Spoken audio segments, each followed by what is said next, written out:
pretty lies. Look me in the face, tell me that you love me, even if it's fake. Hello everyone, welcome back to my channel commerce with Anjali Talwar. सो आज हम अपना next 7 chapter start कर रहे हैं accounts का, जो कि है issue of debentures by a company. अब हमने जो लास्ट चैप्टर किया था वो था इशू ऑफ शेयर्स। दोनों ही कंपनी अकाउंट्स का पार्ट है, क्योंकि कंपनी में ही हम या तो शेयर्स इशू करते हैं या डिवेंचर्स इशू करते हैं, राइट। तो उसी में कंपनी अकाउंट में ही हम एक नेक्स्ट चैप्टर पढ़ेंगे जिसमें हम शेयर्स की जगह क्या करेंगे, पब्लिक में डिवेंचर्स इशू करेंगे। अब सबसे पहली बात, शेयर्स का और डिवेंचर का क्या लिंक है। तो डिबेंचर सीखने से पहले, क्योंकि ये बहुत इजी है अगर आपको शेयर्स आता है, मैंने पहले भी अपनी क्लासेस में ये बात कही है कि डिबेंचर सीखने से पहले आपको शेयर्स को क्लियर करना पड़ेगा।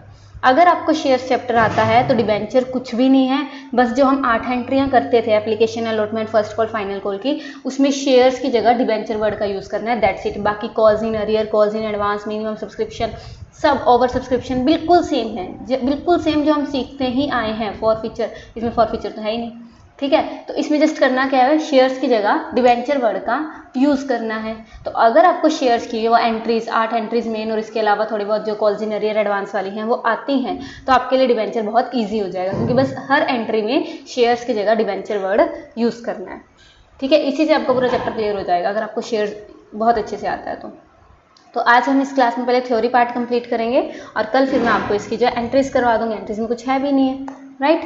सो स्टार्ट करते हैं मीनिंग ऑफ डिबेंचर से। मीनिंग ऑफ डिबेंचर, पहले तो ये बताओ डिबेंचर होता क्या है। डिबेंचर एक तरह का लोन होता है जो कंपनी पब्लिक से लेती है। शेयर्स ओनर्स फंड में आता है, क्योंकि share holders are the owners of the company, उनके साथ रिस्क होता है कि कल को उनको प्रॉफिट मिलेगा कि नहीं मिलेगा, ठीक है। जो इक्विटी शेयर है उसको तो परसेंटेज भी नहीं पता होती कि उसको कितना प्रॉफिट मिलना है। Whereas on the other hand अगर मैं डिवेंचर्स की बात करूं तो वो लोन है, डेट कैपिटल है, जिस पे इंटरेस्ट देना कंपलसरी है। शेयर्स पे डिविडेंड मिलता है, डिवेंचर पे इंटरेस्ट मिलता है।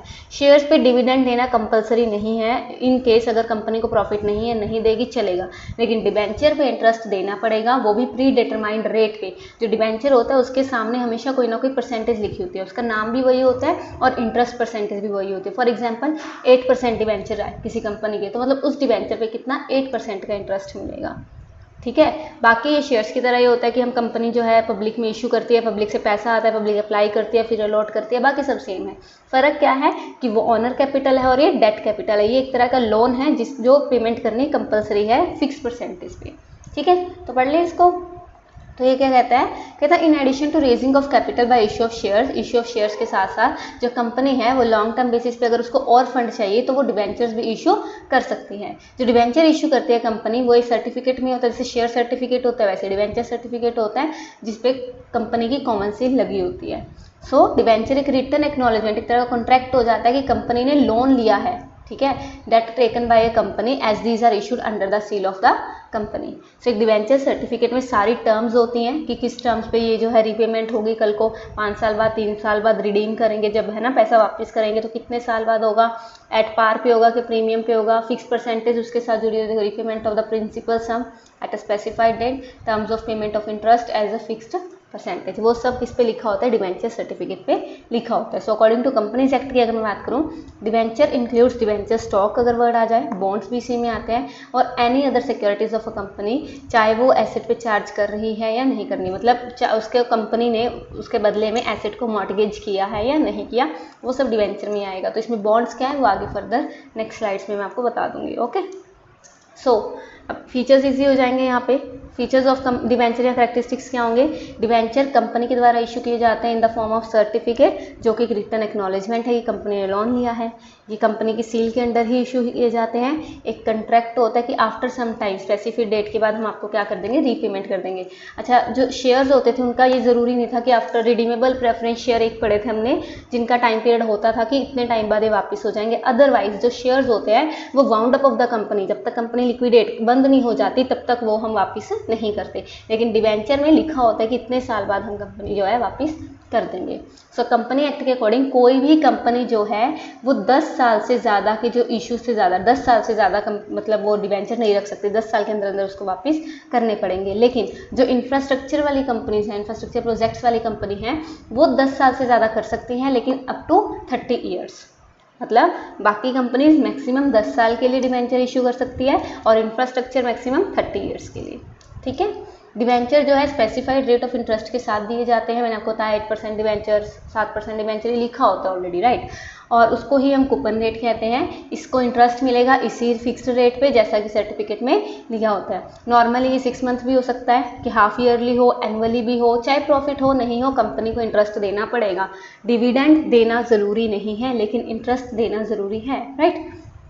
सो डिवेंचर जनरली मोस्टली एसेट्स जो है उसके द्वारा मॉर्टगेज की जाती है कि अगर कंपनी जो है डिवेंचर को पे नहीं कर पाएगी तो डिवेंचर होल्डर उस एसेट को जो है कोर्ट में जाएंगे, एसेट को बेच के उससे पैसा अपना जो है मतलब वापस ले लेंगे। ठीक है, वो चीज़ आ जाएगी। एंड फंड्स जो डिवेंचर के द्वारा लिए जाते हैं वो नॉर्मली लॉन्ग टर्म के लिए होते हैं और जो डिवेंचर है वो after a long period of time हम उसको क्या करते हैं मतलब रीपे करते हैं। मैंने आपको बता ही दिया 10 ईयर्स हो गया है ना, और जो लगा लो ये इंफ्रास्ट्रक्चर वाली है 30 ईयर्स तक रख सकते हैं, तो वो चीज़। आई होप आपको डिवेंचर से इजीली क्लियर हो गया होगा। अब यहाँ पे पॉइंट आता है बेटा व्हाट इज़ बॉन्ड। अब बॉन्ड क्या होता है, देखो इसको जीरो कूपन बॉन्ड या डीप डिस्काउंट बॉन्ड भी कहते हैं। इसको इतना पढ़ने की जरूरत नहीं है, जस्ट इतना पढ़ो।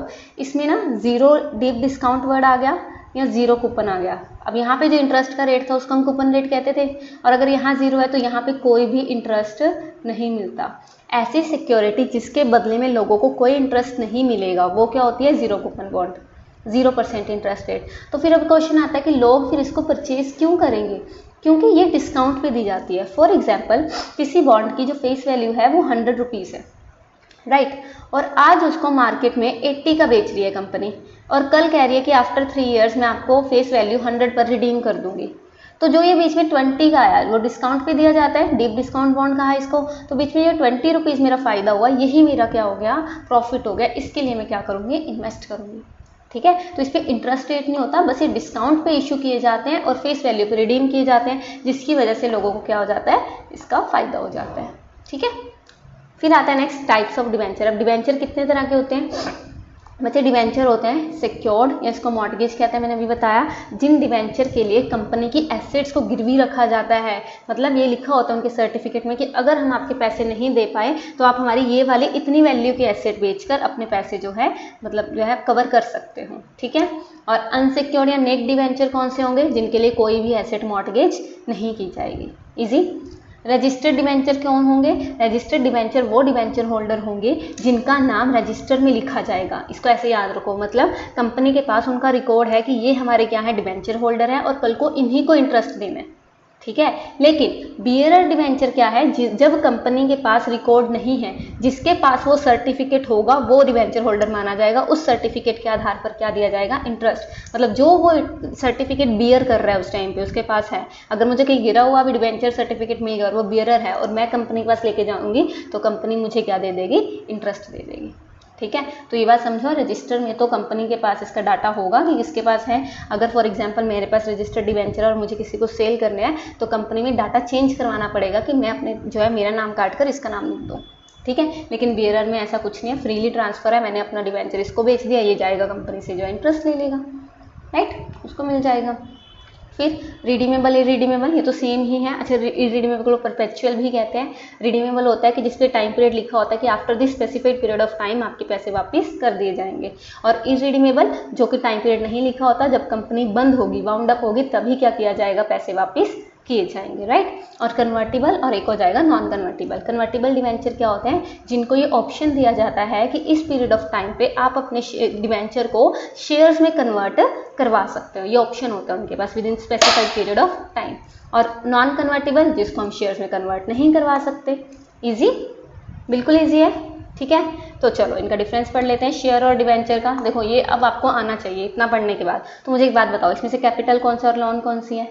शेयर कैपिटल है और डिवेंचर एक तरह का लोन है, क्योंकि डिवेंचर होल्डर क्रेडिटर है, शेयर होल्डर ओनर है। डिविडेंड किसको मिलता है और इंटरेस्ट किसको मिलता है, शेयर्स को डिविडेंड मिलता है और डिवेंचर को इंटरेस्ट मिलता है।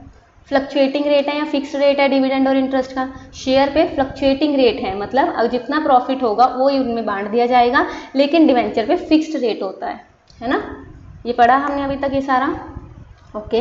वॉलेंट्री और कंपलसरी रिडम्पशन, ये देखो, अब वॉलेंट्री मतलब अपनी मर्जी से रिडम्पशन, तो जो कंपनी है वो शेयर्स को अपनी मर्जी से रिडीम कर सकती है इन द मिडल, अगर वो चाहे तो अपने खुद के शेयर्स खरीद सकती है।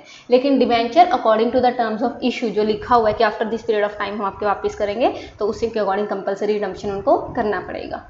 Priority of repayment of principal in case of wind up, जब वाइंड अप होता है, जब कंपनी बंद होती है उस टाइम पे, तो सबसे पहले हम किसको, डिबेंचर को पे ऑफ करेंगे, डिबेंचर का पैसा देंगे, फिर अगर पैसा बच जाएगा तो हम शेयर होल्डर को क्या कर देंगे, पेमेंट कर देंगे। अनसिक्योर्ड और सिक्योर्ड, डिबेंचर ज़्यादा सिक्योर्ड होते हैं, इसमें कम रिस्क होता है, और शेयर्स जो हैं ज़्यादा अनसिक्योर होते हैं, इस पर रिस्क ज़्यादा होता है कि अगर प्रॉफिट हुआ ही ना कल को तो ऑब्वियस सी बात है हम क्या करेंगे, इसको कहाँ से पैसा देंगे, राइट। फिर है restriction on issue at discount, मैंने अभी जो हमने पीछे शेयर्स वाला चैप्टर किया उसमें आपको बताया कि स्वेट इक्विटी शेयर्स के अलावा कोई भी शेयर्स अब हम डिस्काउंट पे इशू नहीं कर सकते, लेकिन जो डिबेंचर है वो तीनों पे इशू हो सकते हैं, चाहे वो एट पार हो, एट प्रीमियम हो और एट डिस्काउंट हो, ये तीनों हो सकते हैं, at par, at premium, at discount. ये डिस्काउंट पे इशू नहीं हो सकते except sweat equity shares, right. और वोटिंग राइट किसको होगा, जो ओनर होगा, ऑनर कौन है, शेयर होल्डर्स, तो जो शेयर होल्डर्स हैं वो वोट कर सकते हैं, और जो डिबेंचर होल्डर है उनका कोई भी वोटिंग राइट नहीं होता, वो मैनेजमेंट का पार्ट नहीं है। सो आई होप आपको डिबेंचर क्लियर हो गया होगा कि एक्चुअल में शेयर्स और डिबेंचर में डिफरेंस क्या है। बेटा शेयर्स ओनर्स फंड है जिस पे रिस्क ज़्यादा होता है, और जो डिबेंचर है हमारा बोरोड फंड है, डेट कैपिटल है, ठीक है, जिस पे जो वो है डिबेंचर होल्डर उनको रिस्क कम होता है, एक प्री डिटरमाइंड फिक्स्ड रेट पे उनको क्या मिलता है, इंटरेस्ट मिलता है, ठीक है। सो आप इसको क्लियर कीजिए, फिर मैं आपको करवाती हूँ जर्नल एंट्रीज इसकी। तब तक के लिए thank you so much. Tell me pretty lies, look me in the face, tell me that you love me, even if it's fake.